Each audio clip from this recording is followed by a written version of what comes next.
نحمدہ ونصلی علی رسولہ الکریم اما بعد فاعوذ باللہ من الشیطان الرجیم بسم اللہ الرحمن الرحیم الصلاۃ والسلام علیک یا سیدی یا رسول اللہ وعلی آلک واصحابک یا سیدی یا حبیب اللہ۔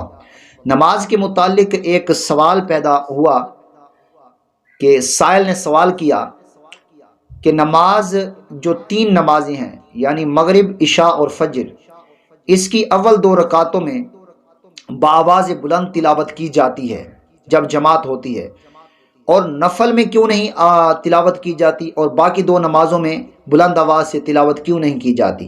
اس کا جواب ارشاد فرمائیے۔ دیکھیے، قرآن کریم میں جو ہمیں بتایا گیا ہے، نماز کا حکم دیا گیا ہے، متعدد آیتوں میں نماز قائم رکھنے کا حکم دیا گیا ہے، لیکن نماز پڑھنے کا طریقہ کسی آیات میں بھی نہیں بتایا گیا۔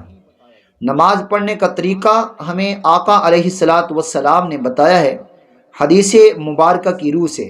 آقا علیہ السلام نے فرمایا جیسے میں نماز پڑھتا ہوں ویسے نماز پڑھا کرو۔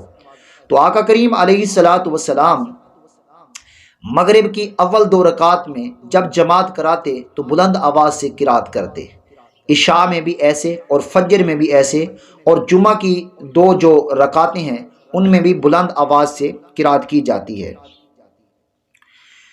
دیکھیے، اگر کوئی یہ کہے کہ بھئی نماز نفل میں بلند آواز سے تلاوت نہ کی جائے تو کہیں پر ممانعت نہیں ہے، اور نہ کہیں پر کہا گیا ہے کہ بلند آواز سے۔ رات کے وقت میں نوافل میں بھی آپ بلند آواز سے قرات کر سکتے ہیں، اور خاص کر جب جماعت نوافل لگے تب بھی آپ بلند آواز سے قرات کریں باقاعدہ۔ جیسے تراویح میں ہم بلند آواز سے قرات کرتے ہیں تو اس میں کچھ ممانعت نہیں ہے۔ اللہ تبارک و تعالی ہمیں صحیح مسائل سے آگاہ رہنے کی توفیق عطا فرمائے۔